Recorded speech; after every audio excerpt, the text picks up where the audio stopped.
건강하시는 분이 아니시다. 그러니 우리 스스로 속일 생각도 하지 말자. 은혜로 변화된 삶을 살자. 이렇게 말씀을 나누었습니다. 기억나세요? 네. 이것을 우리가 이제 같은 본문을 오늘 같이 또 보고 있잖아요. 이 오늘 본문 전체에 비추어 보면 이런 뜻이 됩니다. 여러분, 육체의 일을 떠나서 성령의 일을 따르십시오. 이런 뜻과 동일한 말씀입니다.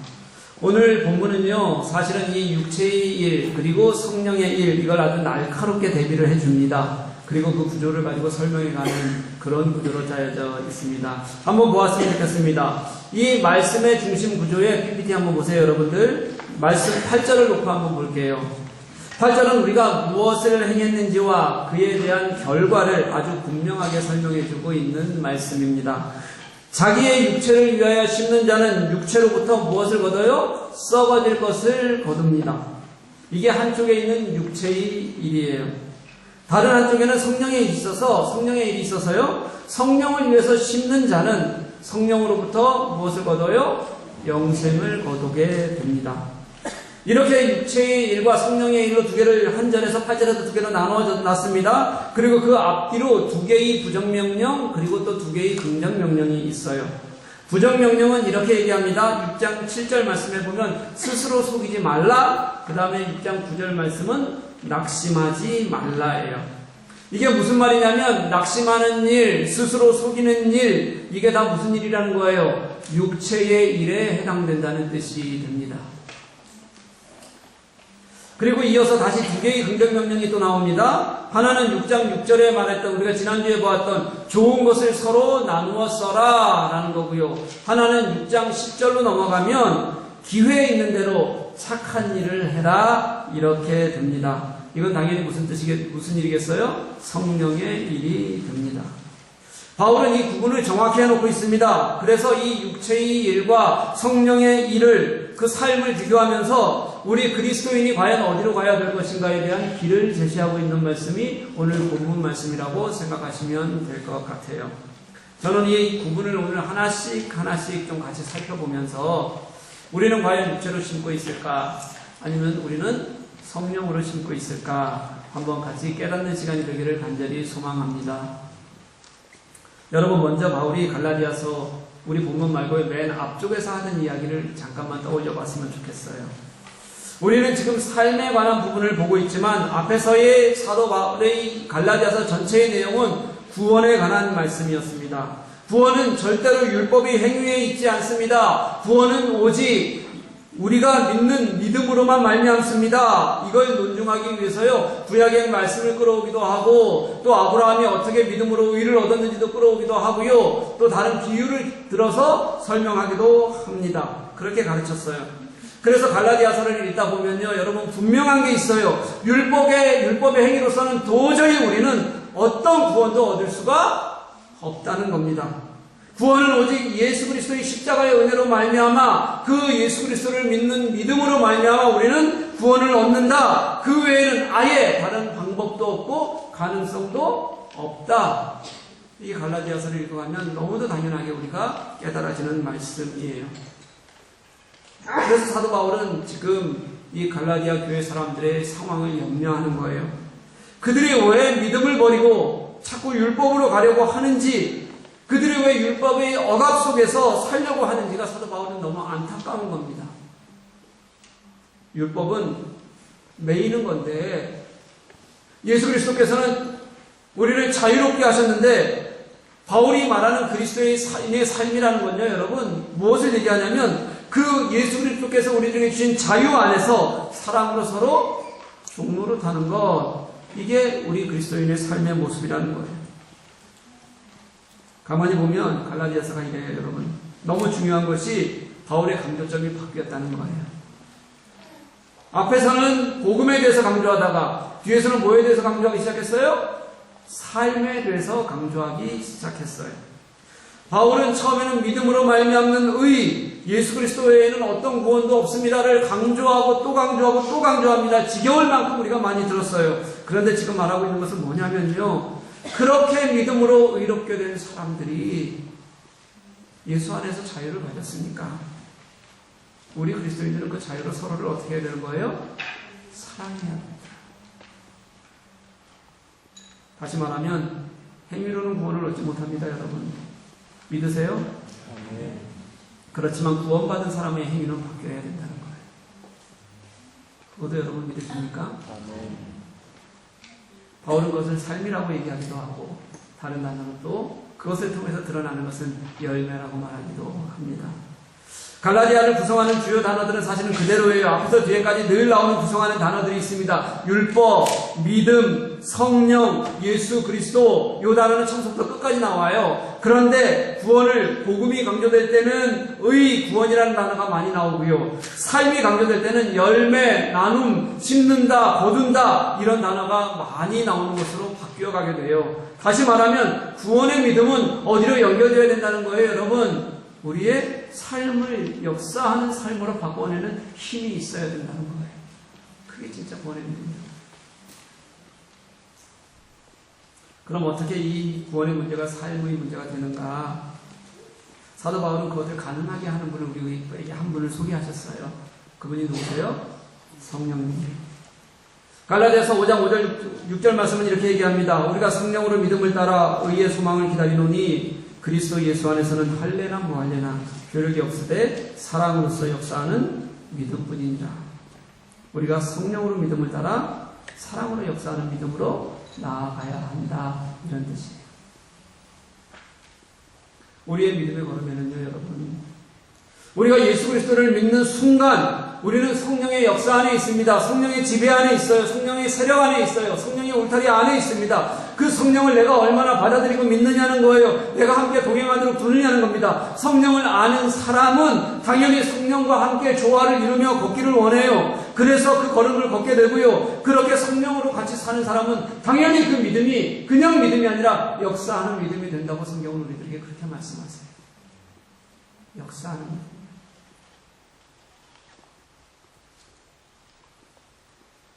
그래서 데살로니가 교회에 편지 쓸 때는요, 믿음에는 뭐가 있어야 된다? 역사가 있어야 된다. 사랑에는 뭐가 있어야 된다? 수고가 있어야 된다. 소망에는 뭐가 있어야 된다? 인내가 있어야 된다. 여기서 처음 듣는 것처럼 들립니다. 그렇게 말씀하는 거예요. 그런데도 여전히 육체를 따라 사는 사람들이 있어요. 육체를 따라 살면 육체의 썩어질 것도 거두게 되는데, 성령에 따라 성령의 말씀에 따라 살면 성령으로 영생을 거둔다고 말씀하시는데 여전히 우리는 육체에 따라 사는 사람들이 있다. 그럼 우리는 어떨까요, 여러분? 우리 한번 돌아봅시다. 먼저 우리가 복음을 어떻게 되어 있는지 한번 여러분 제가 한번 묻고 싶어요. 대부분 복음을 대할 때 복음을 어떻게 대하냐면 이론적인 것으로 대합니다. 하나님은 창조주시다. 여러분 믿으십니까? 그 하나님께서 우리를 위해서 이 땅에 오셔서 십자가에 죽으셨다. 여러분 믿으세요? 그리고 그 예수를 믿으면 그 예수를 믿는 우리는 구원을 받습니다. 여기 안 믿는 분 혹시 계십니까? 물론 교회에 처음 나와서 아직 복음이 무엇인지 듣지 못하면서 계시는 분도 여기 있을 수 있어요. 그런 분들은 정확히 이해하기 어려우니 그런 분들을 제외하면 내가 신앙이 있다고 생각하는 사람들은 다 그것을 고백하는 사람들이 이 자리에 앉아 있는 겁니다. 그렇죠?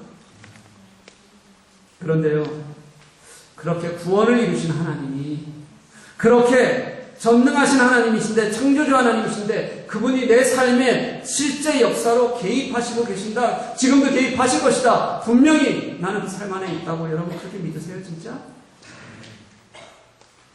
창조주 하나님께서 이 땅에 그냥 말씀하신 것이 아니라 인간의 삶의 현장으로 오셨어요. 그래서 그 삶의 현장 속에서 우리를 구원하시는 것을 우리들에게 보여주셨어요. 그 구원을 이루셨듯이 우리가 하나님이 내 삶에 직접적으로 개입하시고 계신다는 것, 여러분 이걸 믿으시냐고. 사랑하는 교회 여러분, 왜 그럴까요? 왜? 하나님이 이 땅에 오셔서 역사하신 구원은 내가 믿는데 그 하나님이 이 땅에서 내 삶에 분명히 개입하시고 그분께 맡기면 다 이루실 거라고 약속하신 그 약속은 우리가 믿지 못하는 걸까요? 복음을 자꾸 이론으로 여겨서 그래요. 역사하는 믿음을 내가 삶으로 살아보려고 여러분 결단하지 않아서 그렇습니다. 그러니 눈에 보이는 육신의 일에는 눈에 금방 보이니까 마음을 빼앗기면서도 성령의 일에는 마음이 안 가는 거예요. 자꾸 밀어두고 마음으로만 그냥 하는 것처럼. 그래서 사도 바울이 강조하는 겁니다. 이제 여러분 육신의 눈을 버리십시오. 그리고 이제 우리가 지금 진짜 마지막 시간을 사는 것처럼 종말론적 시각으로 우리가 하나님을 바라보십시다. 내가 오늘이 마지막일 수 있다는 생각 가지면 우리가 하나님 앞에서 어떻게 이렇게 서투르게 있을 수 있겠습니까? 복음을 자꾸 낱말하듯이 듣지 말자는 거예요. 예수께서 이 땅에 오셔서 십자가에 죽으신 것은 말이 아니었다는 겁니다. 선언이 아니었다는 거예요. 실제였다는 거죠. 삶이었다는 겁니다. 우리가 그것을 인정하고 고백하고 그 예수 그리스도께서 이 땅에 사셨던 삶이 나의 것이 되게 하자라고 사도 바울은 그렇게 우리들에게 말씀하고 있어요. 여러분, 씻는다, 거둔다, 이 단어들이요 이미 삶의 결과를 보게 된다는 것을 전제하는 단어잖아요. 그래서 우리는 이제 구원받았으니까, 그러니까 이제 우리는 그리스도인으로서 살아야 된다고요. 열매를 봐야 된다고요. 씻는 대로 거두게 된다고요. 저희는 이걸 갖고 우리는 복음을 산다 이렇게 표현하는 거예요. 그냥 내가 사는 게 아니라 뭘 살아요? 복음을 산다.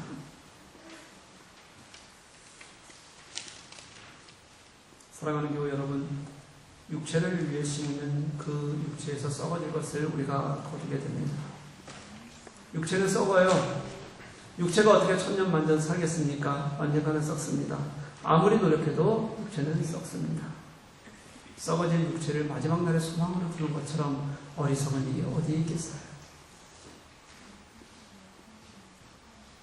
그럼 어떤 게 육체를 심는 걸까요? 7절 말씀에서 보는 스스로 속이는 것, 지난주에도 말씀드렸어요. 그게 육체로 심는 겁니다. 자꾸 내 신앙이 좋은 척 포장하지 마십시오. 좋은 것으로 심지도 않고 좋은 것으로 거둘 수 있다고 착각하지도 마십시오. 행세하지도 말아야 됩니다. 진짜 소중하다고 생각하는 것은 다 자기를 위해 투자하고 하나님께는 조금만 드리면 그게 신앙생활인 것처럼 그렇게 우리가 여기는 것, 그게 다 스스로 속이는 일이에요. 여러분, 지난주에 말씀드렸죠? 제가 예전에 스스로 속이는 삶을 살고 있었던 것 같습니다. 그렇게 살았어요. 어려서부터 제가 신앙생활을 했어요. 어려운 환경이었고요. 그냥 놔두면 그냥 삐뚤어지기 쉬운 환경에서 자랐습니다. 원망하기 쉬운 환경이 지속됐습니다. 진짜 하나님께서 은혜로 교회가 저는 지켜주었다고 저는 그렇게 고백합니다. 그러니 그렇게 신앙생활하면서 내가 하나님의 은혜를 받았다 또는 나는 신앙생활을 잘한다고 생각했으니 얼마나 자부심이 있었겠어요. 혼자서. 저는 목사 자녀도 아니잖아요. 장로 자녀도 아닙니다. 심지어 부모가 우리 교회 다니지도 않았고 가족 중에 어떤 어른도 교회에 우리 교회에 다닌 적이 없습니다. 아이가 그냥 남매가 같이 초췌한 아이들이 교회에 와서 신앙생활을 했고 그러면서도 늘 잘한다고 인정받고 또 신학까지 하게 됐으니 이 정도는 훌륭한 거 아니에요, 여러분? 네. 이쯤에서는 존경하는 기준이 나와요. 눈 감고 들어가는 게 아닙니다, 이게 지금. 도대체 여러분들은 신앙생활 얼마나 잘했다고 지금 어디 보자. 그래, 뭐 더 얘기해봐. 이런. 제가 살던 동네가 그 동네에서 시골이었습니다. 교회도 멀리 다녔어요. 시골이어서 그 교회는 교회도 없었어요. 거기는 북쪽으로 올라가면 진짜 작은 교회가 있었는데 조금 더 큰 교회 가겠다고 교회도 멀리 다녔고요. 그 동네에서 대학 간 사람이 저 하나 아닙니까?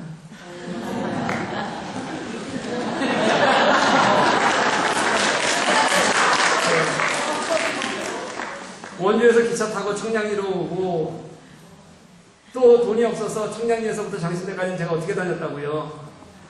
걷긴요, 뛰어야죠. 언제 가려고 걸어요. 뛰어다니고요.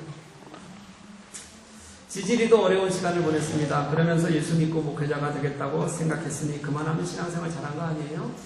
삐뚤어지지 않고 한 번도 내가 아니라고 생각해 본 적 없지. 그러니까 내 속에 깊은 신앙이 자리 잡는 게 아니라 겉멋이 들기 시작했어요.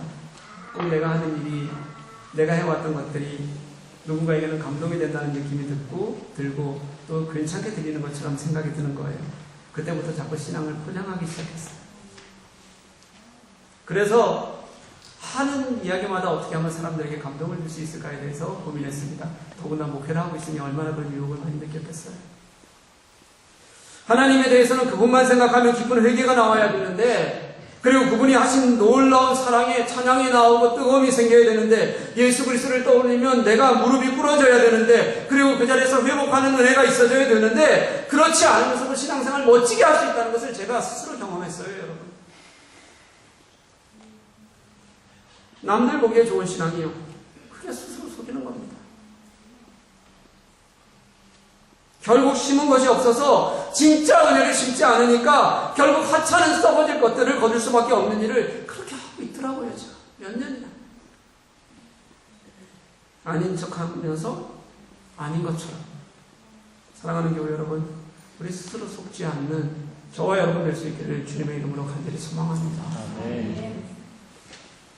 그리고 또 오늘 말씀에서 선을 행한다면서 낙심하는 것도 육체로 심는 일이라고 그렇게 얘기하는 겁니다. 당시 사도 바울이 복음을 전하면서요, 예수님이 곧 오실 것이라는 소망을 같이 전했어요. 바울은요 진짜 그렇게 믿었습니다. 예수님 곧 오실 거다. 왜냐하면 그때가 지독한 박해의 현장이었거든요. 그때 예수님이 곧 올 것이다라는 이 종말론적 신앙이 있지 않고서는 재림 소망이 없이 예수님을 믿는다는 건 정말 어려운 일이었어요. 그들에게는요. 그래서 믿는 겁니다. 그렇게 예수님이 오실 것을 소망하며 있는 거예요. 그런데 그 시간이 너무 길어지는 거예요, 여러분. 길어지니까 곧 오실 것이라고 생각했던 그 예수님이 안 오시니까 이 사람들이 자꾸 세상 일에 신경 쓰기 시작하고 율법에 더 마음을 쓰기 시작했어요. 여러분 알잖아요. 무엇인가 우리가 아주 고대하며 기다리는 게 있는데 그게 잘 안 되면 실망하게 되고 포기하게 되고 결국 내려놓게 되는 그런 마음이요. 그래서 사도 바울은 권면하는 겁니다. 선을 행하되 낙심하지 말아라. 낙심하지 말아라. 왜냐하면 하나님의 때는 우리의 시간과 다르기 때문이에요.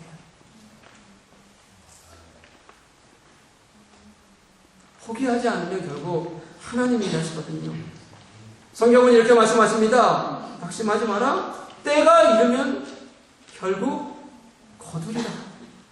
아멘. 오늘 바울은요 굉장히 날카롭게 육체의 일과 성령의 일을 나눠놓습니다. 그런데 놀랍게도요, 아니 우리에게 소망이 되는 게 뭐냐면 아무리 육체의 일이 강해도 그렇게 날카롭게 나뉘어져 있어도 결국 하나님은 그 육체의 일을 이기게 하신다는 거예요. 거두게 하시고 하나님의 때가 있다고 말씀해 주시는 거예요.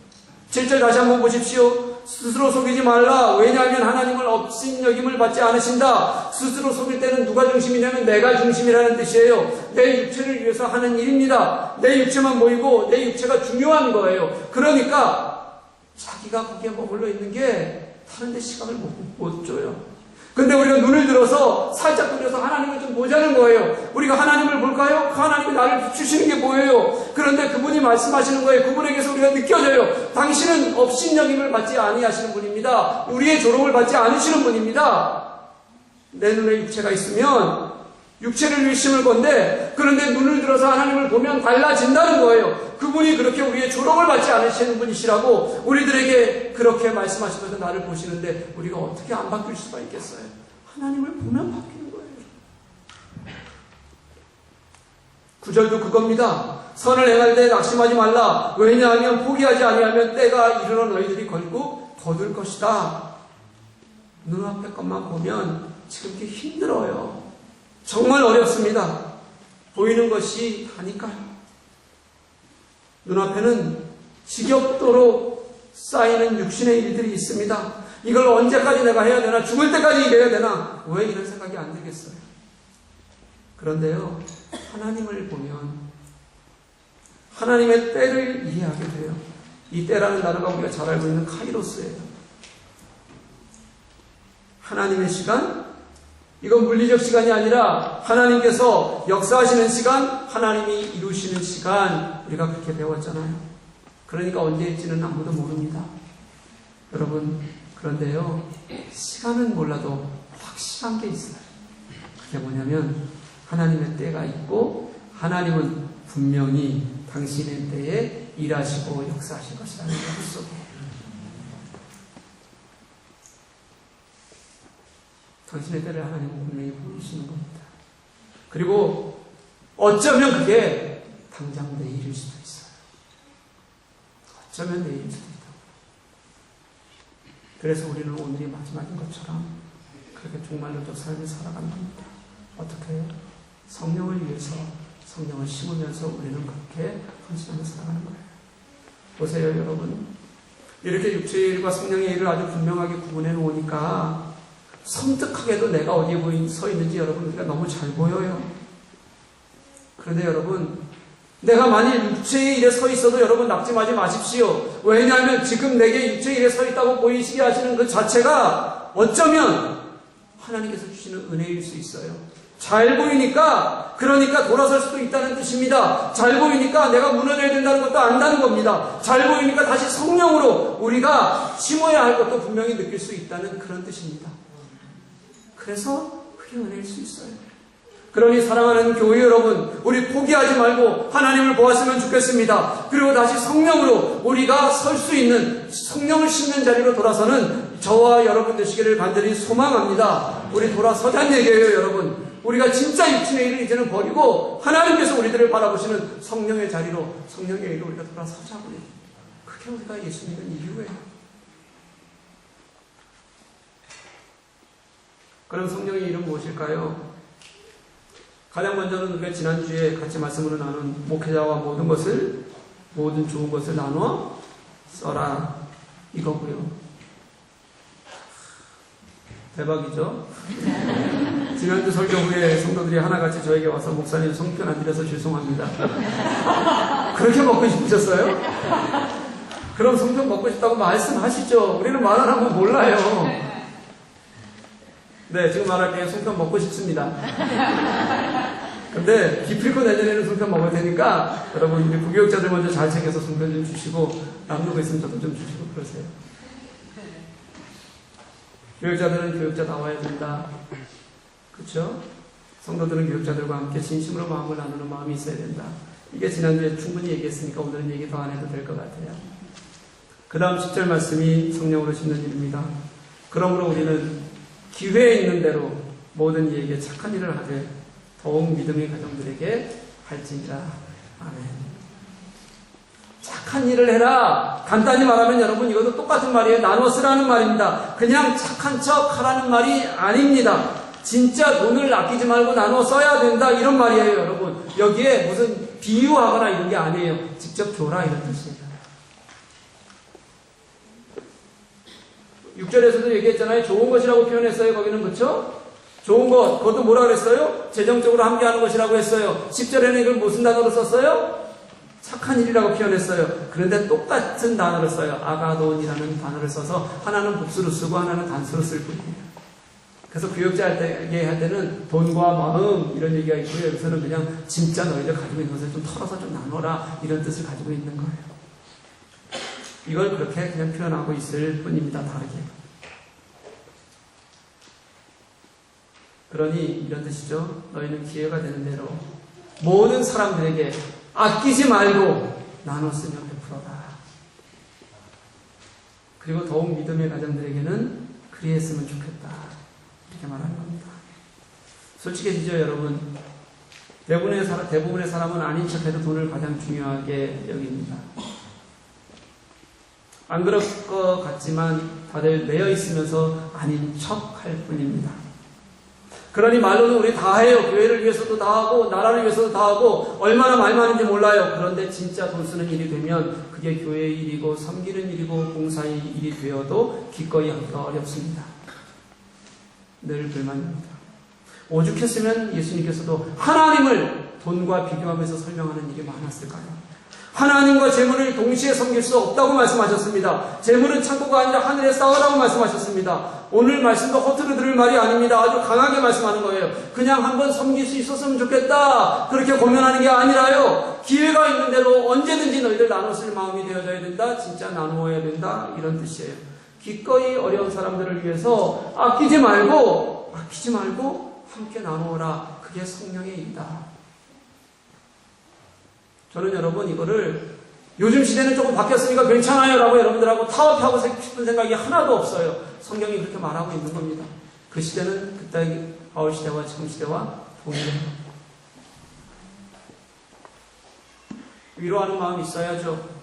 불쌍히 여기는 마음이 있어야 됩니다. 안타까워하는 마음이 있어야 됩니다. 함께 아파하는 마음이 있어야 돼요. 그게 예수님이 우리들에게 주신 마음입니다. 그런데 그냥 마음만 쓰는 것이 아니라는 거예요. 내가 진짜 아낌없이 정성껏 나누어줄 때, 섬길 때 그게 구원을 알고 복음을 사는 우리 그리스도인들의 삶이다 라고 성경은 그렇게 말하고 있다는 거예요.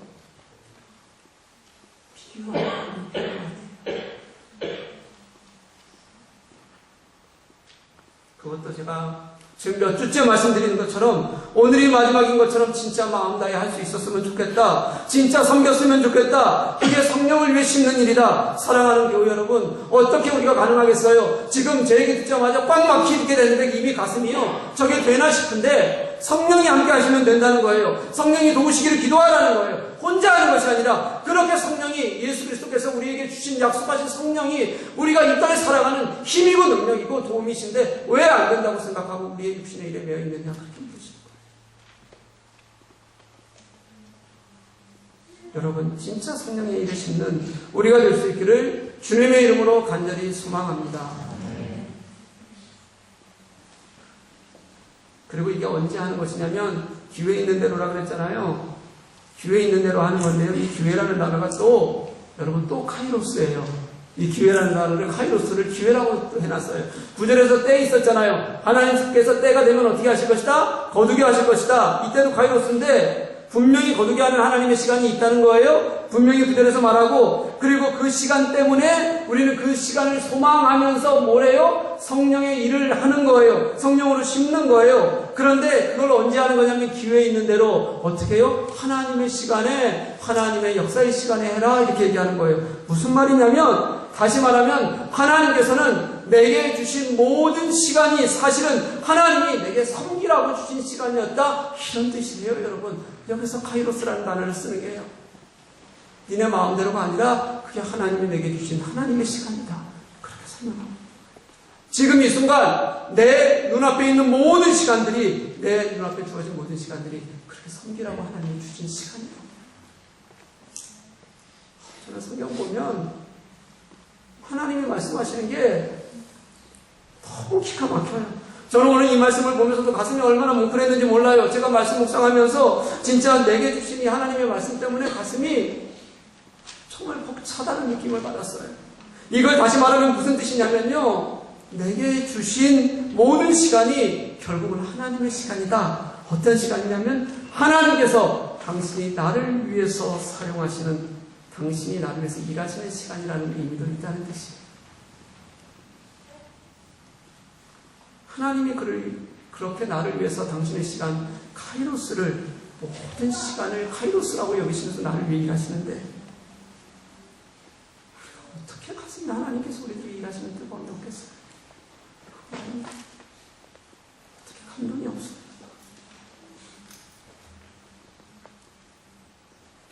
제가 아버지가 돌아가시던 때가 생각이 났습니다. 그 3개월이 너무 싫었어요. 3개월을 병원에 계시면서 저를 얼마나 괴롭히셨는지 모릅니다. 제가 중2였는데 그렇게 괴롭힘 당하는 게 하여튼 힘들었어요. 그래서 제가 이렇게 얘기했습니다.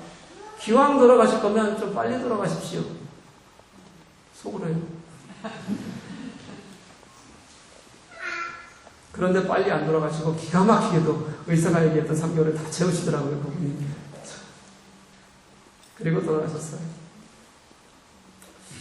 그렇게 돌아가시니까 바로 제 가슴 속에 꽉 막힌 것처럼 후회가 몰려오기 시작했습니다. 당뇨로 눈이 나빠지셨는데 큰 글씨 성경 하나 사다 달라는 거, 갖다 달라는 거, 뭐 돈이 없었고요. 구해서라도 갖다 드릴 수 있는데 그거 갖다 드리지 못한 게 마음에 걸렸어요. 빨리 돌아가시지 왜 날 이렇게 힘들게 하나 생각했던 게 마음에 걸렸어요. 심지어 병원에서 계시면서 저보고 막걸리 받아오라 그랬어요. 술 때문에 돌아가셨거든요. 그거 갖다 드리면 안 되잖아요.